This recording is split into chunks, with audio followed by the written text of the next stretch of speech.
안녕하세요. 서울에서 살고 있는 40대 가정주부입니다. 이 이야기를 적을까 말까를 한참 동안 망설였습니다. 하지만 세상에는 이렇게 말도 안 되는 기가 막힌 일들도 있다란 걸 알려드리고 싶더라고요. 저는 주변에서 흔히 볼 수 있을 법한 별 볼 일 없는 평범한 사람이지만 이야기를 시작해 보겠습니다. 지금으로부터 20년도 더 되었던 이야기라 조금은 가물가물하지만 최대한 기억을 살려보았습니다. 저는 그 당시에 나름대로 학벌도 괜찮았었고 사업을 하시는 아버지 덕분에 항상 풍족한 삶을 살고 있었을 때였습니다. 그래서 금전적인 문제에는 크게 영향을 받지 않았기에 제가 하고 싶었던 일을 하고 있었죠. 남들이 보면 왜 그런 일을 하냐고 할 수도 있지만 제 직업은 어릴 때부터 꿈꿔왔었던 플로리스트였습니다. 요즘 같은 시대에는 나름대로 많은 사람들이 꽃을 사고는 하지만 20년 전만 하더라도 너무 경쟁력이 없는 직업이었죠. 하지만 저는 어릴 때부터 남들과는 유별나게 달리 꽃을 너무 사랑했었습니다. 그리고 단순히 꽃을 파는 사람이 되고 싶었던 게 아니었어요. 꽃이라는 식물에 대한 지식들을 사람들에게 알려주고 싶었고 예술적으로 다가가서 꽃을 디자인하는 그런 사람이 되고 싶었습니다. 아무튼 그렇게 철없이 시작했던 꽃가게는 부모님의 지원 아래에서 시작되었죠. 하지만 어느 정도 잘 되기는 어렵단 걸 알았지만 생각보다 더 처참했었네요.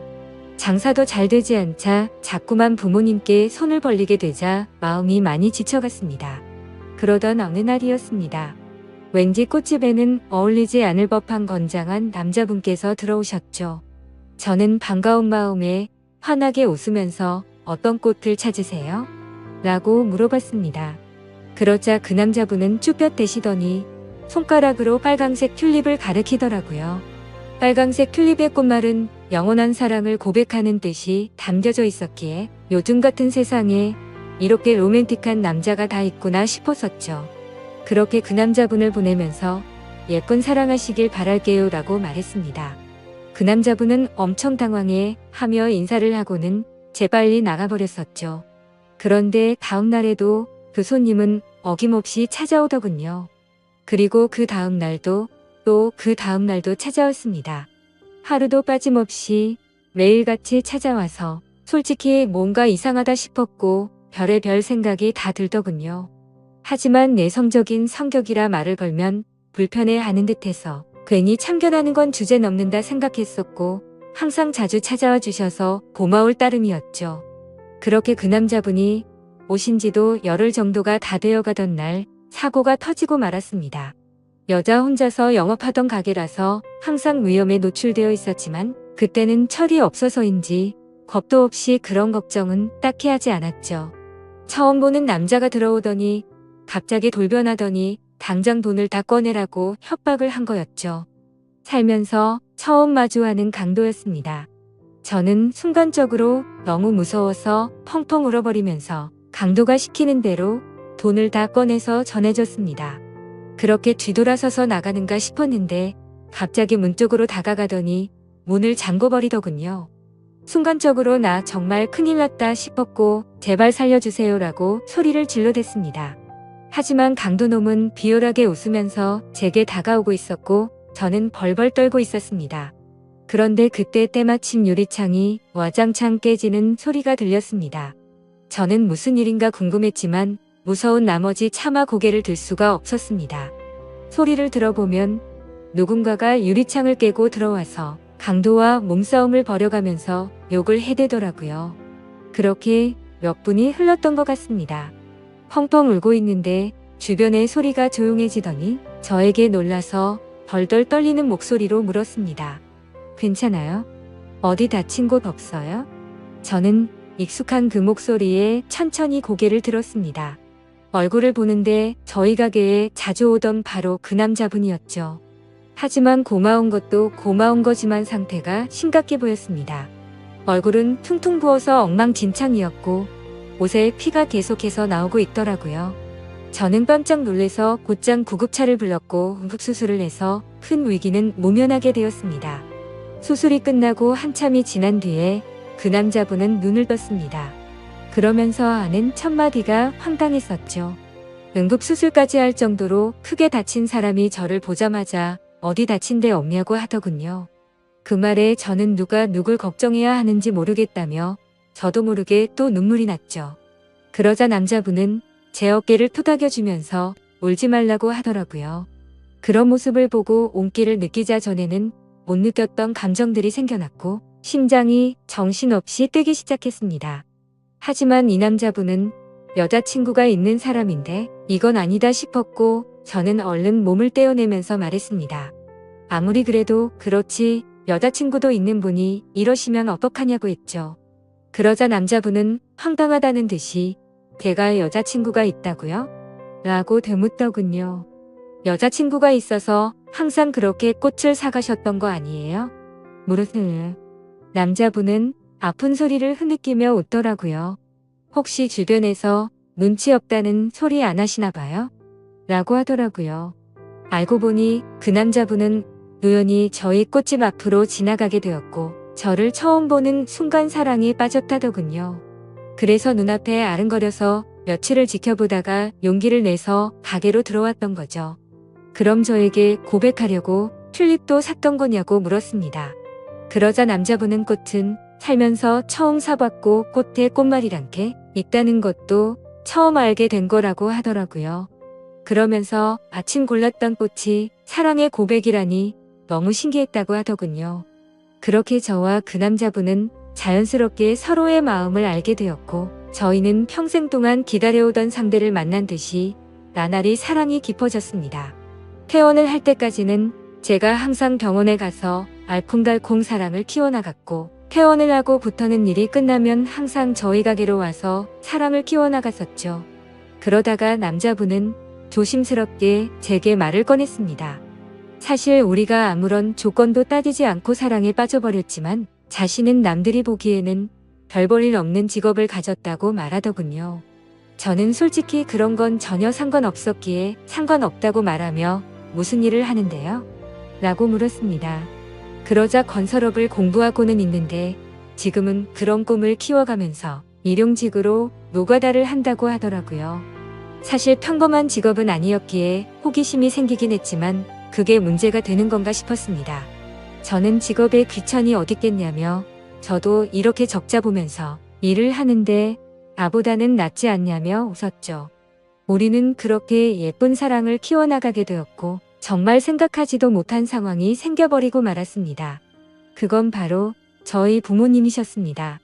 남자친구와 2년간의 연애를 하다가 평생과 약을 맺기로 하였고 부모님에게 소개를 시켜주기 위해서 말을 꺼냈는데 남자친구에 대해서 이야기를 해주니 정말 불같이 화를 내시더라고요. 저는 제 남자친구를 사랑했기에 직업도 능력도 다 필요 없다고 하지만 저희 부모님은 저를 금이야 오기야 열심히 키워주셨고 돈도 안 되는 제 직업에 대해서도 저를 위해서 응원해 주시면서 경제적인 지원도 아끼지 않으셨습니다. 하지만 그런 딸에게 능력도 없고 앞날이 막막한 노가다 하는 남자라니 가당치도 않으셨던 거죠. 그날부터 정말 울어도 보고 빌어도 보고 끊임없이 애원했습니다. 부모님의 생전 처음 보는 단호한 모습에 너무 슬펐고 원망스러웠습니다. 결국 저는 어쩔 수 없이 부모님을 등지고 남자친구를 선택하기로 마음을 먹었습니다. 남자친구도 그렇게까지 해서 부모님과 연락이 끊겨버리면 후회하지 않겠냐며 제 마음을 돌리려고 많이 애를 썼습니다. 하지만 저희가 상황이 나아지고 아이도 낳아서 예쁘게 사는 모습을 보면 용서를 해주실 거라 생각했고 또 그렇게 하자고 오히려 제가 남편을 설득하게 되었습니다. 오랜 상의 끝에 남자친구는 얼른 빨리 성공해서 행복하게 해주겠다고 말했고 저희는 결혼식은 생략한 채로 혼인 신고를 하게 되었습니다. 처음에는 부부가 되어서 너무 행복했습니다. 매일 같이 붙어 있을 수 있어서 좋았고 떨어지지 않아도 되어서 좋았죠. 하지만 이상과 현실은 생각처럼 녹록지가 않더라고요. 부모님의 지원이 끊기게 되자 꽃집에서 생기는 적자는 도저히 감당이 되지 않았습니다. 남편이 열심히 일해서 번 돈을 밑빠진 독에 물 붓는 짓을 할 수는 없었기에 저는 제 직업을 포기하려고 마음을 먹었습니다. 하지만 부동산 계약은 아직 1년이 넘게 남아 있었고 가게를 열면 오히려 적자가 심해지는 상황이었죠. 결국에는 계약 기간이 만료될 때까지 가게는 빠지지 않았습니다. 그로 인해 보증금은 전부 다 사라진 지는 오래였고 권리금도 한 푼도 받지 못해서 오히려 빚만 몇천만 원이 생겨버렸습니다. 도움은 주지 못할 망정 빚까지 생기게 만드는 바람에 남편에게는 너무 미안했습니다. 그래서 결국 저도 빚이라도 갚는 게 최우선이다 싶어서 무작정 아르바이트 자리를 구하고 다녔고 결국에는 오전에는 홀서빙을 했고 저녁에는 주방 보조로 일을 하게 되었죠. 돈이라는 게 이렇게 벌기 어렵구나라는 걸 너무 절실하게 깨닫게 되었습니다. 그리고 빚이 생기고부터 이자가 어마어마하더군요. 남편과 함께 아무리 열심히 빚을 갚아도 빚은 너무 더디게 줄어들었고 삶에 힘들어질수록 서로에게 점점 지쳐가는 것 같았습니다. 연애 시절에는 한 번도 다툼이 없었는데 날이 갈수록 서로에게 짜증이 늘어가더군요. 아무튼 그렇게 악순환이 반복되던 어느 날 저희 부부에게는 더 큰 문제가 생기고 말았습니다. 자꾸만 소화가 안 되고 배가 더부룩했는데 저는 결국 쓰러지고 응급차에 실려 가버리게 됐던 거죠. 참 많이 암담했습니다. 사람이 많이 힘들다 보니 아픈 걱정보다도 돈 걱정이 앞서더군요. 경제적으로 어렵다 보니 보험은 이미 해지가 됐던 상황이었고 혹시나 큰 병이 아닐까 걱정이 이만저만이 아니었습니다. 하지만 슬픈 예감은 왜 틀리지 않는 걸까요? 의사 선생님은 검사 결과를 보더니 당장 입원해서 수술부터 하셔야겠다고 말하더군요. 지금 위쪽에 암이 발견됐는데 생각보다 크게 전이되지는 않았는데 시간이 가면 갈수록 너무 위험한 상태라서 당장 수술 날짜를 잡아야 한다고 했습니다. 왜 한순간에 모든 게 엉망진창이 된 건지 너무 서러워서 펑펑 울었습니다. 남편도 아무 말 없이 고개를 숙이고 있었고 그런 모습을 보는데 남편이 원망스러웠죠. 제가 선택하고 설득해놓고는 결국에 저는 남편 탓을 하고 있었던 거죠. 남편은 구겨진 인상으로 조용히 밖으로 나갔습니다. 그리고는 며칠 동안 전화도 받지 않고 제 앞에 나타나지를 않았죠. 그러다가 양복을 멀끔히 차려입고 나타나서 이혼 서류를 내밀더니 정신 나간 소리를 짓거리더군요.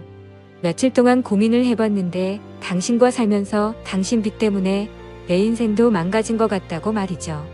그런데 그것도 모자라서 이렇게 큰 병을 치료해줄 돈도 없고 감당해낼 자신이 없다고 했습니다. 이제는 내가 뒷바라지 더 이상은 못하겠으니까 이혼을 해달라고 요구하더군요. 나를 위해서 온몸이 피투성이가 되어가면서 지켜주던 그 남자가 맞는 건가 싶었습니다. 몸도 온전치 못한 저를 버리고 이기적으로 저를 버린다는 모습에 너무 상처를 받았고 병실 내에 다른 사람들이 있는데도 불구하고 소리를 지르면서 욕을 해댔고 너 없으면 못 살 것 같냐고 말하면서 이혼 서류에 도장을 찍어줬습니다. 그러자 남편은 잘 지내라는 말 한마디만을 남겨둔 채 몸 밖으로 나가버렸습니다. 저는 그동안 묵혀왔던 감정을 내뱉듯이 창피한 것도 모르고 소리내서 펑펑 울었죠. 옆에 있던 사람들은 저렇게 못된 남자랑은 이혼하는 게 100번 1000번 맞다며 저를 위로해주더군요. 제 곁에 아무도 없자 부모님 생각이 나서 부모님에게 연락을 드리게 되었습니다. 어머니가 뛰어오시더니 그러게 왜 그런 남자랑 결혼했냐며 저를 끌어안고 오셔서 저도 같이 펑펑 울었습니다. 그렇게 30분 정도 뒤에 아버지가 들어오셨고 일단 병실부터 옮기자며 1인실로 옮겨왔습니다. 다행히도 경제적으로 부유하신 부모님의 지원을 받고서 저는 수술을 치르게 되었고 초기에 치료를 한 덕분에 아주 건강하게 회복을 하고 퇴원을 하게 되었습니다. 건강을 회복한 이후로는 전 남편에게 뒤통수를 제대로 얻어맞은 덕분에 완전 다른 삶을 살게 되었죠. 예전처럼 순둥순둥한 성격의 여자가 아니라 그 어떤 사람보다도 독할 정도로 정말 열심히 살게 되었습니다. 순진하게 꿈꾸던 꽃집에 대한 미련은 버린 채로 아버지와 상의 끝에 사업을 이어받기 위해서 회사로 출근을 하기 시작했죠. 아버지는 그 당시에 누구나 이름만 들으면 알 수 있을 만큼의 사업을 운영하고 계셨고 몇 년 동안은 순탄하게 회사가 고속 성장을 이뤄나가고 있었습니다. 하지만 그런 행복한 일들도 오래가지는 못하였죠. 매번 사업이 성공하다 보니 겁이 너무 없어졌고 무리하게 사업을 키우다 보니 회사는 걷잡을 수 없이 무너지기 시작했습니다. 그때 절실하게 느껴졌습니다. 아무리 노력하더라도 인생은 한순간에 파탄날 수 있다는 걸 말이죠. 결국 투자자들의 빚독촉에 시달려서 저희 가정은 풍비박산이 났습니다. 아버지는 너무 큰 좌절감으로 인해서 모든 연락을 끊은 채 사라지셨고, 어머니와 저는 조그마한 여관방에서 세상에 둘만 남겨진 기분으로 서로를 끌어안고 울었습니다. 인생에 대한 허무함에 모든 걸 다 포기하고 싶었지만 도저히 그럴 수는 없었습니다. 어머니와 저는 서로의 버팀목이 되어주면서 이대로 굶어 죽을 수는 없었기에 알바를 시작했습니다. 정말 최선을 다해서 열심히 살았던 것 같아요. 몇 년 동안을 단 하루도 쉬지 않고 일을 하게 됐고 모든 빚들을 다 청산하게 되었죠. 하지만 정말 너무 허무하게도 빚을 다 갚고 나서 몇 달이 지난 뒤 몇 년간 너무 무리를 하셨는지 제 어머니는 갑자기 일을 하던 중에 쓰러지게 되셨고, 최선을 다해서 소생시켜보려고 했지만 결국에는 저를 혼자 두고서 세상을 떠나게 되셨습니다. 제 인생은 왜 이렇게 악몽 같은지 정말 너무 슬펐고 화가 났습니다. 결국 혼자서 어머니의 곁을 지키면서 장례식을 치르게 되었고, 무책임하고 이기적인 아버지는 그 소식도 알 수 없었기에 끝내 나타나지를 않으셨죠. 앞으로 세상을 어떻게 살아야 하는 건지 막막했습니다. 너무 좌절스럽고 힘들었지만 통장에는 1억이라는 돈이 있었습니다. 제 어머니의 생명보험금이 나왔던 거였죠. 정말 삶이 힘들었지만 예전에 제 암 수술을 할 때 보험이 없으면 너무 힘든 걸 잘 알았기에 어떻게든 보험은 잘 넣어두었기에 보험금을 받을 수 있었습니다. 이 돈으로 앞으로 어떻게 살아가야 할지 고민을 했습니다. 그래도 몇 년간 배워왔던 아버지의 사업을 다시 시작해보는 게 좋겠다 싶었습니다. 왜냐하면 그것 말고는 제가 할 수 있는 일이 전혀 없었기 때문이었죠. 그렇게 저는 다시 제 사업을 시작하게 되었고 1억이라는 자본금으로 시작해서 1년도 채 지나지 않아서 2억으로 늘어날 만큼 승승장구했습니다. 하지만 사업이라는 게 정말 녹록지가 않다라는 걸 뼈저리게 또다시 느꼈습니다.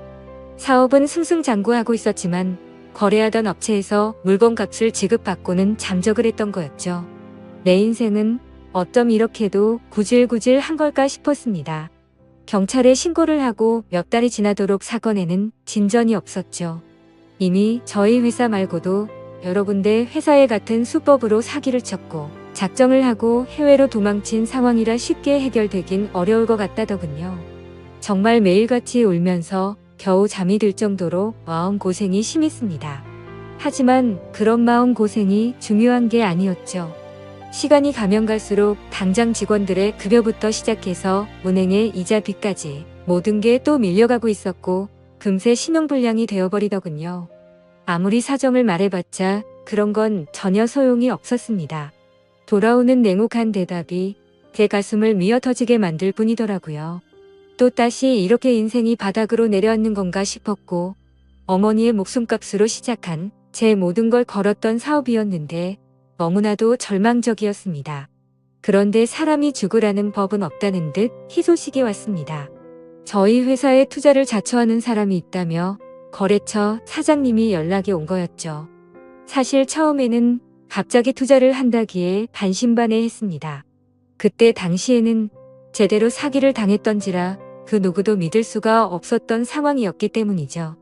하지만 당장 직원들의 급여도 밀린 상황에 찬밥 더운 밥 가릴 노릇이 아니더라고요.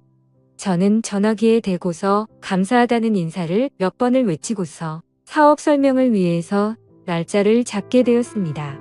무조건 투자를 받아야 했기에 한치의 지적도 나오지 않게끔 최선을 다해서 자료를 준비하였고, 일주일이 지난 뒤 약속 시간보다 조금 일찍 투자자의 회사로 찾아갔습니다. 회사 직원의 안내에 따라 혼자서 회의실에 들어가게 됐고, 물이 놓인 자리들에 준비해둔 자료들을 놓아두고서 떨리는 가슴으로 기다리고 있었습니다. 그렇게 몇 분이 지나자 여러 사람이 들어올 줄 알았는데 익숙한 얼굴에 한 남자가 들어오더군요. 그건 바로 11년 전 제게 씻을 수 없는 상처를 주고 이혼을 했었던 바로 그 남자, 전 남편이었습니다. 저는 너무 당황해서 당신이 뭔데 여길 나타나냐고 말을 했죠. 그러자 전 남편은 내가 당신 회사에 투자하기로 한 사람이야 라고 말하더군요. 이게 무슨 헛소리인지 어안이 벙벙했습니다. 알고 보니 전 남편은 몇 년 전부터 이 회사를 시작하게 됐고 돈을 엄청나게 많이 벌고 있는 건설업계의 대표가 되어 있었습니다. 마음 같아서는 그냥 욕을 해버리고 뛰쳐나가고 싶었어요. 하지만 저로 인해 생활이 제대로 돌아가지 않는 직원들의 월급도 지급해야 했고 제 모든 걸 쏟아 부은 회사를 포기할 수는 없었기에 눈물을 머금고 참았습니다. 저는 결국 어쩔 수 없이 다시 인사를 드리면서 그럼 저희 회사에 대해서 설명할게요 라고 말했더니 전 남편은 설명은 필요 없다고 말하더군요. 그저 단순히 자신과 하룻밤만 같이 있어주면 곧바로 투자는 진행될 거라고 말하더군요. 그 말을 듣는데 기분이 너무 불쾌했고 자존심이 상했습니다. 하지만 최대한 내색하지 않고 말을 이어갔습니다. 당신 인간 같지 않은 건 잘 알았지만 몇 년 사이에 돈 좀 벌었다고 진짜 인간이길 포기한 거냐고 말했습니다. 전 남편은 관심 없으면 투자는 없던 걸로 하겠다면서 자리에서 일어나더니 생각할 시간이 필요한 거면 그렇게 하라며 명함을 주고는 나가버렸죠. 그날 집에 돌아가서 못된 전 남편의 행동에 너무 분했고 예전에 저를 버리고 갇힐 때가 생각나서 분노를 못 참고 눈물이 터져버렸습니다. 그렇게 며칠 동안 고민을 해봤지만 답은 이미 정해져 있었습니다. 이미 급한 불을 끄느라 대출을 최대한 받은 상황이라 추가 대출도 불가능했고 신용불량이 되어서 아무 곳에서도 돈을 빌릴 수가 없었으니까요. 결국 어쩔 수 없이 명함에 적힌 번호로 연락을 하게 되었습니다.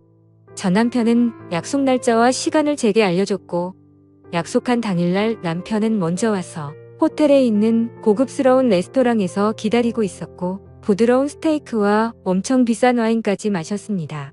10년 전만 해도 그렇게 찌질했었던 남자였는데 이제는 아주 잘 나가는 회사의 대표라니 감회가 새로웠습니다. 그렇다고 증오하는 마음은 너무 컸었기에 그 자리가 불쾌했고 기분이 나빴습니다. 그래서 말을 걸어도 무표정으로 대충 대답만 하고 있었죠. 아무튼 그렇게 불쾌한 식사 시간이 끝나고 나서 미리 잡아둔 방으로 같이 향했습니다. 그런데 괜히 신경 쓰이게 전 남편은 다리를 다친 건지 저보다 한참 느리게 걸으면서 약간은 쩔뚝거리면서 걷더라고요. 그래서 저는 그 모습을 보고는 다리도 다쳤으면서 이 상황에 참 대단하다라고 말해버렸죠. 그 말을 듣고는 전 남편은 표정이 굳더니 아무 말 없이 발걸음을 옮기더군요. 결국 저희는 같이 방으로 들어가게 되었고 기분이 정말 묘했습니다.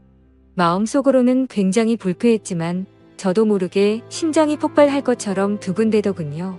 그렇게 한참 동안 정적이 흐르고 있는데 전 남편이 먼저 말을 꺼냈습니다. 사실은 제게 고백할 게 있다고 합니다. 그 말을 듣는 순간 그럼 그렇지 그 큰 돈을 준다고 할 때부터 이상했다라고 생각하는데 전 남편은 갑자기 제 앞에서 자신의 바지를 내리더라고요. 그러자 드러난 남편의 다리에는 의족이 자리하고 있었습니다. 저는 깜짝 놀라서 발이 어쩌다 그렇게 된 거냐며 놀라서 물어보았죠. 전 남편은 저와 헤어지고 나서 몇 달 뒤에 노가다를 하다가 사고가 났었답니다.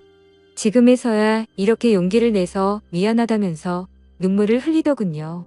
그러고서는 그때 왜 내가 그런 선택을 하게 된 건지 말을 이어갔습니다.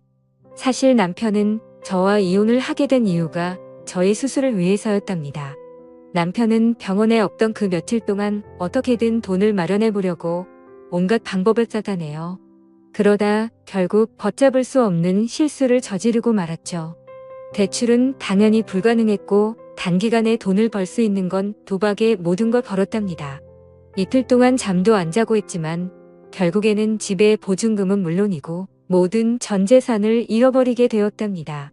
너무 절망스러워서 살고 싶은 생각이 없었지만 아픈 저를 두고서 무책임하게 그렇게 할 수는 없었기에 모든 자존심을 버려두고 저희 아버지 회사로 찾아가서 무릎을 꿇고 빌었답니다.